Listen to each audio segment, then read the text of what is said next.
Bismillahirrahmanirrahim. Today's topics are human respiratory system, a short introduction to the transport of gases, detail जो है ना gases transport की हम physiology 2 में semester 5 में इंशाल्लाह डिस्कस कर रहे होंगे फ्रॉम गाइटर एंड फिजियोलॉजी। यहाँ पे जस्ट हम एक इंट्रोडक्शन का पार्ट देख रहे हैं from Miller and Harley and an introduction to the respiratory pigments as well, that why there are different colors of bloods in different invertebrate groups as well as vertebrates. जैसे vertebrates human being में आप जानते हैं red blood होता है, octopus के कुछ groups में ब्लू, कुछ जो है मेरीन वर्म्स के अंदर और सेगमेंटेड वर्म्स में ग्रीन, और वॉयलेट या पर्पल कलर का जो ब्लड है वो भी कुछ मेरीन वर्म्स के अंदर नजर आता है। इसकी reasons different types of bloods की due to presence of different respiratory pigments as well as structure of human respiratory system and associated functions. ये आज का हमारा टॉपिक्स है, जो आज के टॉपिक्स हैं मेन।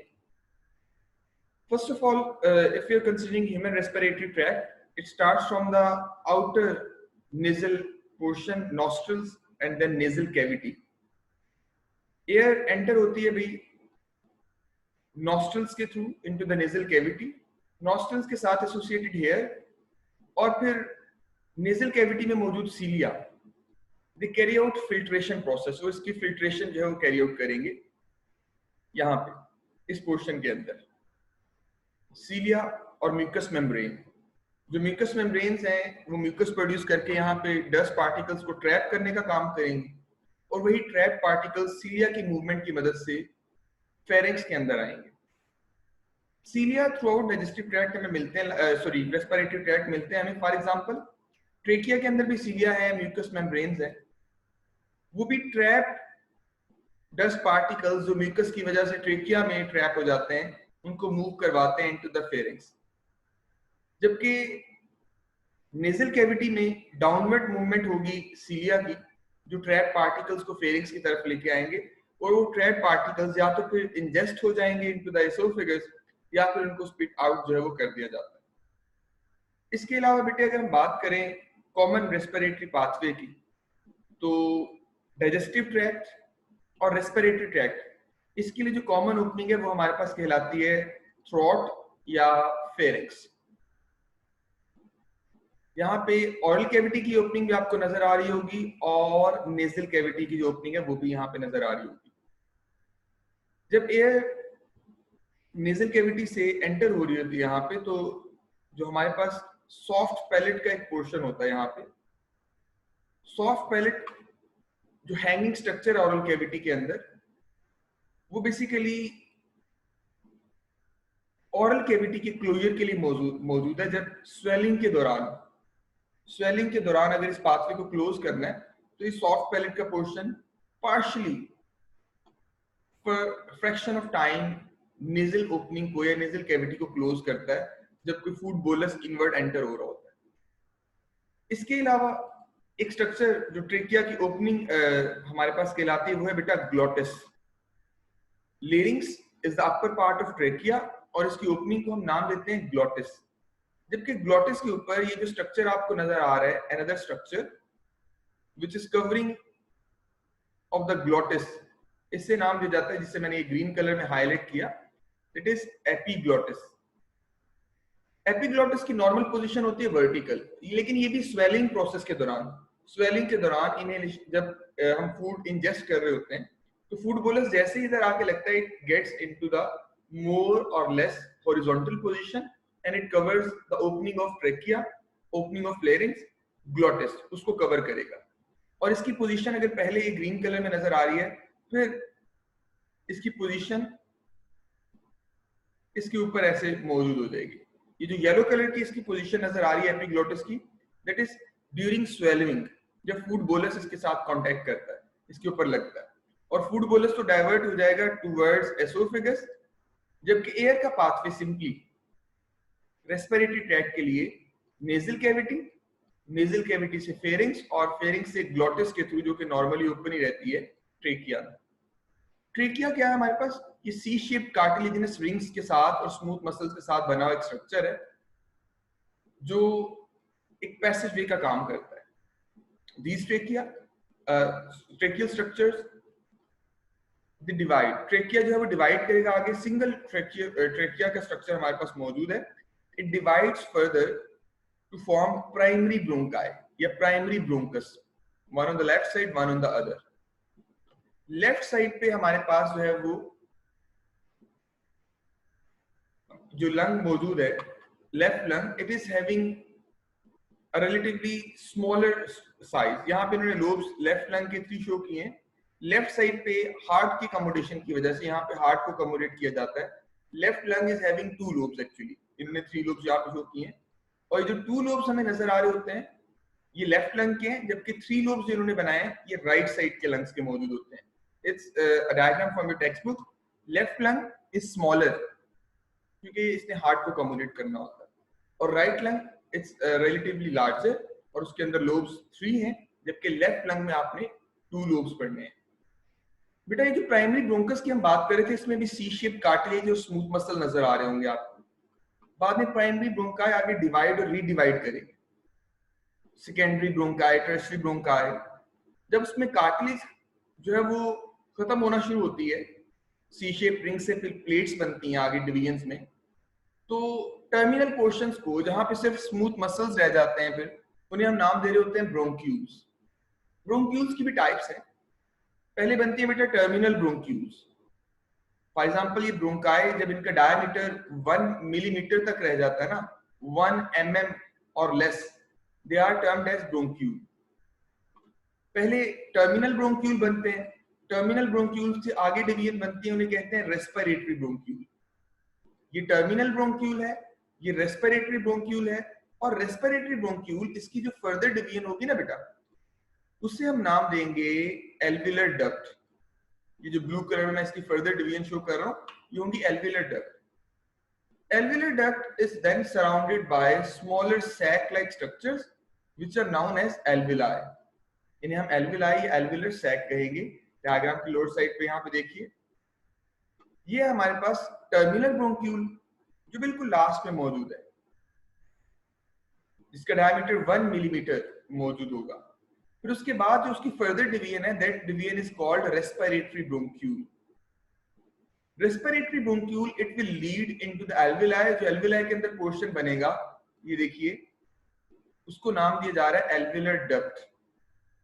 बेटा याद रखिएगा, रेस्पिरेटरी ब्रोंक्यूल, एल्विलर डक्ट और ये जो स्मॉलर सैक्स नजर आ रही हैं एल्विलाई, इन तीनों को मिला के भी हम एक नाम देते हैं इन तीनों स्ट्रक्चर्स के लिए. That name is air sac. यानी अगर आपसे ये बात डिस्कस की जाए that exchange of gases occurs at which level in human respiratory system, तो याद रखिएगा वो एयर सैक के लेवल पे होता है. It includes exchange of gases in respiratory bronchioles, alveolar ducts as well as alveoli. इन तीनों को मिला के हम कहते हैं एयर सैक, और ये फंक्शनल यूनिट कंसीडर होते हैं इसी वजह से ह्यूमन रेस्पिरेटरी ट्रैक्ट में. एनीहाउ इन तीनों में से major site for gases exchange still alveoli ही है. क्यों? क्योंकि एल्वेलाई ये most of the surface area of respiratory system उसको कवर कर रहे होंगे. That's why enlarged alveolar structure has been shown over here, and you can observe incoming blood supply through pulmonary arteries is shown in blue over here, while the outgoing blood supply through pulmonary venule, जो pulmonary capillaries या pulmonary venules होंगी जो वापस blood को लेके जा रही हैं, they are getting oxygen. Oxygenated होने की वजह से इनको रेड कलर में शो किया जा रहा है. जबकि पल्मोनरी आर्टरी आप लोग जानते हैं इट्स एन एक्सेप्शन, जहां पे आर्टरी के अंदर डीऑक्सीनेटेड ब्लड आ रहा होता है हार्ट से लंग्स की तरफ. तो ये पल्मोनरी आर्टरियोल में डीऑक्सीनेटेड ब्लड शोन है यहाँ पे ब्लू कलर में, जबकि पल्मोनरी वेन्यूल उसमें ऑक्सीजनेटेड रेड कलर का ब्लड जो है वो शो किया गया. Exchange of gases, exchange of CO2 and oxygen, it mainly occurs at the level of alveolus, but exchange of gases can also take place at the site of alveolar duct as well as respiratory bronchiole. तो ये exchange of gases का जो point है alveoli के अंदर, उसको बेटा show किया गया है enlarge करके यहाँ. ये एयर का पैसेज में यहाँ से डिस्कस किया गया that air enters to the nostrils, then nasal cavity, oral cavity, उसके साथ एसोसिएटेड oral और nasal cavity की कॉमन ओपनिंग को हमने नाम दिया बेटे फेरिंक्स। फेरिंक्स से लेरिंक्स या ट्रेकिया के अंदर एयर एंटर हो जाएगी थ्रू ग्लोटिस, फिर ब्रोंकाई एंड ब्रोंकाई से फिर ऑनवर्ड लंग्स के अंदर। ये हमारे पास लेरिंक्स का स्ट्रक्चर एनलार्ज यहाँ पे शोन है। जैसे have a look over here that larynx includes following structures: epiglottis, ये जो कर्व स्ट्रक्चर नजर आ रहा है आपको, then supraglottis and glottis. Glottis is the opening, और इसी ओपनिंग को अगर आप अपर व्यू में देखते हैं तो इसी के अंदर कुछ स्ट्रेच्ड म्यूकस मेम्ब्रेन्स नजर आ रही होती हैं, two stretched mucous membranes which are known as vocal cords. Actually 4 होते हैं, 2 रिड्यूस्ड हैं जो बेस पे मौजूद हैं। जो फंक्शनल वोकल कॉर्ड्स हैं वो हमारे पास 1 पेयर है, 1 pair of vocal cords which vibrates during sound production. वो ग्लोटिस के कवर को हम कहते हैं, ग्लोटिस को कवर कर रहा होता है। Larynx is also known as voice box. Birds में आपने सेरिंक्स पढ़ा which is present at the base of trachea, जबकि मैमल्स के अंदर जो वॉइस बॉक्स प्रेजेंट है लेरिंक्स की फॉर्म में, it's present at the top of trachea. Epiglottis को कहा गया, it's a flap of cartilage made up of cartilage that allows air to enter the trachea during breathing, and it also covers glottis during swallowing process. और inhalation के दौरान जो air का pathway वो हमने डिस्कस कर लिया। Each bronchus enters the lungs. जब ये bronchi further lungs में enter होते हैं, they further form branches. Primary bronchus वो है जो lungs के अंदर enter हो रहा है डायरेक्ट, फिर secondary, tertiary, और जब उनका डायमीटर 1 मिलीमीटर और लेस रह जाएगा they are termed as bronchiole. Even smaller जो हमें terminal bronchiole, respiratory bronchiole, and then alveolar duct and alveoli which are part of the gas exchange portion of the respiratory system. तो ये हमारे पास structure shown है बेटे इसके हवाले से। Small tubes called alveolar ducts connect the respiratory bronchiole to gas like outpouchings called alveoli. ये मैंने आपको प्रीवियस डायग्राम में भी शो किया, यहाँ पे भी वही डायग्राम रिपीटेडली प्रेजेंट है। दैट टर्मिनल ब्रोंक्यूल वो पोर्शन है जो ब्रोंकाई से फर्दर डिवीजन सब डिवीजन्स के बाद बना। इससे आगे जो डिवीजन बनी दैट इज रेस्पिरेटरी, फिर एल्वियुलर डक्ट और लास्ट पे ये एल्वियलस का स्ट्रक्चर। एल्वियुलाई को यहाँ पे फंक्शनल यूनिट कहा गया लंग्स का, पर एक्चुअली एयर सैक्स भी आपने याद रखना है। कुछ गैसेस एक्सचेंज जैसा कि प्रीवियस स्लाइड में डिस्कस हुआ इन ब्रांचिंग स्ट्रक्चर्स में भी होता है, specially respiratory, bronchioles and alveolar duct. और एक ही रूल आपको बताया था गैसेस एक्सचेंज का living organisms, that is passive diffusion. Exchange of gases in living organism is passive diffusion, and diffusion you know in case of gases we can define it as movement of gases from higher pressure area to the lower pressure area. Respiratory system में हमारे पास जो gases exchange का portion है या इसका जो structure अगर हम देखें, that respiratory system is involved in exchange of gases. इसमें 2 स्टेजेस को हम डिस्कस करने जा रहे हैं। One of them is inhalation and other is exhalation. Inhalation के दौरान आपको पता है गैसेस को इनहेल किया जाता है और एक्सहेलेशन के दौरान हम गैसेस को एक्सहेल आउट करेंगे, रिमूव आउट करेंगे। इसमें चेंजेस आती है मेनली डायफ्राम और रिब्स में। ये स्ट्रक्चर शोन है जो डिफरेंट मौजूद है। लंग्स के नीचे जो मस्कुलर शीट मौजूद है इसकी शेप नोट कीजिए, इट इज डोम लाइक। और रिब्स जो नॉर्मली इनवर्ट थी, इनहेलेशन के दौरान इसकी शेप नोट कीजिएगा वो चेंज कैसे आती है। जब हम इनहेल करते हैं तो हमें पता है हमारी चेस्ट कैविटी एक्सपैंड करती है। That expansion is due to outward movement of ribs and downward movement of diaphragm. 2 चीजें, रिब्स आउटवर्ड मूव कर रही थी, डायफ्राम डाउनवर्ड। लेकिन एक्सहेलेशन के दौरान यही प्रोसेस इनवर्स होता है। जैसे हैव अ लुक, जब एक्सहेल कर रहे हैं ribs are moving inward and diaphragm is moving upward. On the other hand if we are inhaling तो रिब्स की मूवमेंट किस तरफ हो रही है, outward, and diaphragm is moving inward. लेकिन इसमें एक्सचेंज ऑफ गैसेस, ये तो इसकी फिजियोलॉजिकल कंट्रोल है ना कि डायफ्राम भी लोअर डाउन हुई और साथ साथ जो डायफ्राम लोअर डाउन होने के साथ साथ रिब्स ने भी एक्सपेंड किया। इसमें जो गैसेस एक्सचेंज होना होता है, exchange of gases which occurs, it occurs at the level of alveoli. Alveoli के लेवल पे ये एक्सचेंज ऑफ गैसेस हो रहा होता है। जैसे वे लुक, ये दोबारा से वही जो डायमेंशंस हमने डिस्कस की, ट्रेकिया, ब्रोंकाई, प्राइमरी ब्रोंकस जिसे हमने नाम दिया, एंड अल्टीमेटली ये स्ट्रक्चर शोन है बेटे हमारे पास एल्विलाई का, इधर alveoli which are surrounded by a rich network of blood capillaries.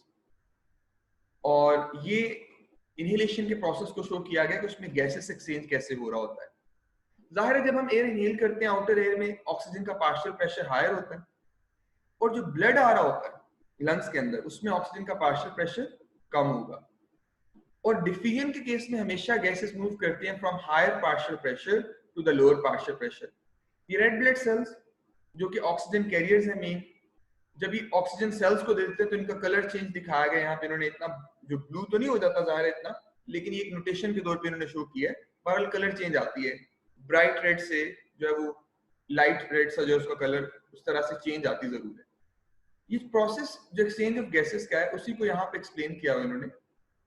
Just look at this, red blood cells they are carrying oxygen here in the blood capillaries surrounding alveoli। यहाँ पे blood cells में आप देख सकते हैं deoxygenated blood coming via pulmonary artery, और इसके colour change note कीजिएगा, जो व्हाइट डॉट्स आपको नजर आ रहे हैं they are oxygen molecules which are diffusing across alveolar membrane। ये alveoli की 1 cell thickness है और ये 1 cell thickness है blood capillaries जो इनकी सराउंड कर रही है। इस 2 cell thickness के अक्रॉस एक्सचेंज ऑफ गैसेस हो रहा होता है एंड दैट गैस, ये हीमोग्लोबिन का स्ट्रक्चर है बेटे रेड ब्लड सेल्स के अंदर फर्दर, जिसमें आयरन एटम्स मौजूद होते हैं, 4 iron atom in each haemoglobin molecule. एक हीमोग्लोबिन में 4 चेन्स हैं, 4 आयरन एटम है, ये शोन है इधर जो हाइलाइटेड पोर्शन इसमें नजर आ रहा है, these are the iron atom. जब ये इनके साथ ऑक्सीजन एटम बाइंड करते हैं, ये देखिए ये आयरन एटम हीमोग्लोबिन का स्ट्रक्चर शोन है, तो इनका कलर चेंज दिखा रहे हैं कि ऑक्सीजन बाइंड करने के बाद इनका कलर चेंज होता है, थोड़ा सा ब्राइट रेड शेप में आ जाएगा। अब यही ऑक्सीजनेटेड ब्लड जब बॉडी सेल्स के पास से गुजरा होता है तो ये ऑक्सीजन इन रेड ब्लड सेल से डिसोसिएट करके हमें पता है सेल्स के अंदर डिफ्यूज कर जाएगी, सेल्स के अंदर मूव कर जाएगी। और उसकी रीजन कि जो सेल्स के पास ब्लड आ रहा होता है that is having more partial pressure of the oxygen, और जो सेल्स हैं उस वक्त डीऑक्सीजनेटेड फॉर्म में, सेल्स के अंदर ऑक्सीजन का पार्शियल प्रेशर लो है, that's why blood is losing its oxygen to the cells. और मीनवाइल प्लाज्मा के अंदर और कुछ पोर्शन जो है वो रेड ब्लड सेल्स के साथ यहाँ पे कार्बन डाइऑक्साइड गैस को भी अटेन कर रहे होते हैं। Well if you looking at the slides again, तो हमारे पास ये पार्शियल प्रेशर जो चेंज हो रहा होता है इसमें, that partial pressure has been described over here कि हार्ट से जो ऑक्सीजनेटेड ब्लड जब आता है तो इसमें पार्शियल प्रेशर ऑक्सीजन का इस जगह पे शो किया गया 100, जबकि कार्बन डाइऑक्साइड गैस का पार्शियल प्रेशर शो किया गया 40। It's to the pulmonary artery जो कि लंग्स से ऑक्सीजनेटेड होने के बाद ब्लड आया। ये लंग्स शोन है इधर, ये हमारे पास हार्ट, बॉडी सेल्स और फिर right atrium of the heart जहां पे डीऑक्सीजनेटेड ब्लड जाता है। बेटा जब ऑक्सीजनेटेड ब्लड हार्ट के पास आता है तो हार्ट से ये सिस्टेमिक आर्टरीज के थ्रू, एओर्टा और फर्दर ब्रांचेस के थ्रू बॉडी सेल्स के पास आएगा। बॉडी सेल्स में हमने जैसे अभी ऑब्जर्व किया ये गैसेस एक्सचेंज होगा कि ऑक्सीजन बॉडी सेल्स के अंदर जाएगी and carbon dioxide gas it moves into the blood. Oxygen का पार्शियल प्रेशर जो कि आप नोट कर रहे थे ऑक्सीजनेटेड फॉर्म में 100 था, अब डीऑक्सीजनेटेड ब्लड में ऑक्सीजन का पार्शियल प्रेशर कितना इन्होंने नोट किया हुआ है 40, जबकि कार्बन डाइऑक्साइड गैस का partial pressure it has increased up to 46। ये पार्शियल प्रेशर गैसेस का चेंज इसलिए हुआ है क्योंकि ऑक्सीजन लूज हो गई और कार्बन डाइऑक्साइड गैस ये गेन हो गई है। फिर राइट एट्रियम और राइट वेंट्रिकल वो शोन है जहां पे डीऑक्सीजनेटेड ब्लड जाएगा, और यही डीऑक्सीजनेटेड ब्लड जिसमें आप ये पार्शियल प्रेशर नोट कर रहे हैं ऑक्सीजन का और कार्बन डाइऑक्साइड गैस का, it moves into the pulmonary artery and then into the lungs. ये हमारे पास लंग्स जो है वो शोन है, लंग्स का capillary portion capillary bed show किया गया है। लंग्स में मूव करने के बाद ये ब्लड में फिर से ऑक्सीजन अटेन हुई and it attains a higher partial pressure of oxygen and a lower partial pressure of carbon dioxide gas, because carbon dioxide gas it's being lost, ये बाहर एनवायरनमेंट में जा रही है, जबकि ऑक्सीजन एनवायरनमेंट से जो एयर हमने इनहेल की है उससे दोबारा ब्लड के अंदर एंटर हो गई है। दैट्स व्हाई ये चेंज जो है वो सर्कुलेटरी सिस्टम में ट्रांसपोर्ट ऑफ गैसेस के दौरान आती रहती है. So it was about exchange of gases in respiratory system. कि रेस्पिरेटरी सिस्टम में जो है वो एक्सचेंज ऑफ गैसेस किस तरह से आ रही होती है और ये प्रेशर जो है वो अल्टीमेटली कैसे चेंज हो रहा होगा. Just look at the next slide please.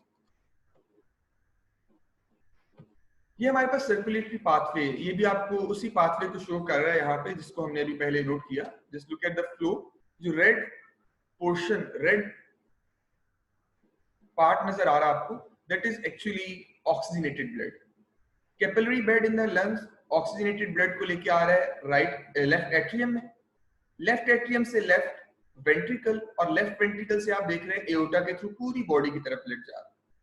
And after getting into the body tissues, ये डीऑक्सीजनेटेड होने के बाद कहां से आ रहा है? Systemic capillary bed body cell से जो आ रहे हैं, systemic veins, then through the superior and inferior vena cava, जो दोनों वेना केवे हमारे पास राइट एट्रियम में एंटर होती हैं. राइट एट्रियम ब्लड को भेज देता है right ventricle. And you know right ventricle it is going to pump that blood into the lungs again. Right ventricle से आप देख रहे हैं ये लंग्स में फिर से ऑक्सीजन गेन करने के लिए जा रहा है थ्रू पल्मोनरी आर्टरी. यूजुअली बाकी आर्टरीज में हमारे पास ऑक्सीजनेटेड ब्लड है, but the pulmonary artery is having deoxygenated. In the same way other veins they are having which are carrying blood towards the heart, they are having deoxygenated blood. But pulmonary veins, as you can see, which are carrying blood from lungs to the heart, they are having oxygenated blood. And on the right side, which we have discussed in the previous slide, it's the partial pressure of oxygen which has been shown over here. As you can observe, the partial pressure of oxygen is actually 105 inside the lungs in the air. And partial pressure of oxygen in oxygenated blood has been written as 100 millimeter of mercury over here. ये हमारे पास pathway shown था. और human respiratory tract में जो हमने दो main processes की बात की, इनहेलेशन और एक्सहेलेशन. इनहेलेशन एक्सहेलेशन में दो तरह के मसल्स मेनली इन्वॉल्व हैं, जैसा कि मैंने प्रीवियस जो वीडियो आपको शो की उसमें भी आपको बताया, that diaphragm muscles and intercostal muscles और रिब्स. जो रिब्स की मूवमेंट है, रिब्स खुद कॉन्ट्रैक्ट रिलैक्स नहीं कर सकते. आपको पता है कॉन्ट्रैक्शन रिलैक्सेशन की property, it's the property of muscles only. तो डायफ्राम और intercostal muscles they are made up of skeletal muscles. आप इनका कंपैरिजन नोट कीजिए डायफ्राम के हवाले से और मसल्स के हवाले से. इसी को हम यहाँ पे डिस्कस कर लेते हैं.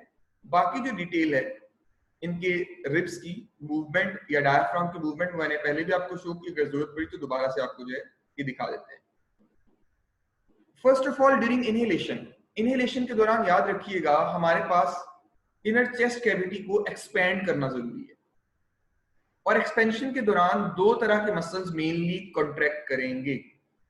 एक्सटर्नल इंटरकॉस्टल मसल्स, डायफ्राम के साथ एक्सटर्नल साइड पे जो मसल्स अटैच होते हैं, they are known as external intercostal muscles. External intercostal muscles they contract.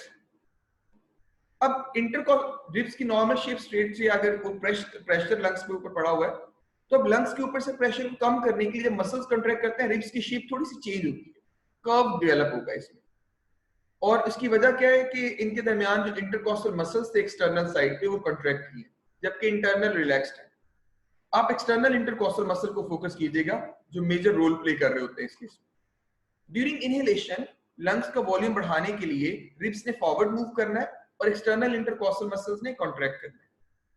Rib cage में क्या चेंज आएगी? Rib cage will move upward and outward. ये थोड़ा सा अपवर्ड भी मूव करता है जब भी हम इनहेल करते हैं, और थोड़ा सा फॉरवर्ड भी मूव करेगा due to the movement of intercostal muscle, उनकी कॉन्ट्रैक्शन की वजह से. डायफ्राम की शेप में क्या चेंज आती है? डायफ्राम नॉर्मली होती है, देखिए डोम शेप. नॉर्मली इसकी शेप ये डोम शेप है, लेकिन जब इनहेलेशन होनी है तो इनहेलेशन के दौरान डायफ्राम के मसल्स ये थोड़ा सा स्ट्रेट हो जाएंगे, ऐसे कर्व से स्ट्रेट हो जाएंगे. It lowers down. Diaphragm lower down होने से चेस्ट कैविटी का लोअर साइड पे वॉल्यूम भी इंक्रीज करेगा. और ये जो लंग्स हैं, ये जब इनके अपर साइड पे और लोअर साइड पे प्रेशर रिड्यूस होगा मसल रिब्स की वजह से और डायफ्राम की वजह से जो पड़ा हुआ था, तो lungs they will passively expand. फिर लंग्स के अंदर नेगेटिव प्रेशर जनरेट होगा जो सक्शन को प्रमोट करेगा, सक्शन ऑफ एयर. जिसकी हम कल भी बात कर रहे थे। पॉजिटिव प्रेशर मैकेनिज्म है, नेगेटिव, तो हम लंग्स के अंदर नेगेटिव प्रेशर जनरेट करके फिर इनहेलेशन कर रहे होते हैं। Just look at this, diaphragm contracts, पहले डायफ्राम की डोम शेप थी, then it becomes flatten. Just look at this, diaphragm जो है वो फ्लैटन हो गई है।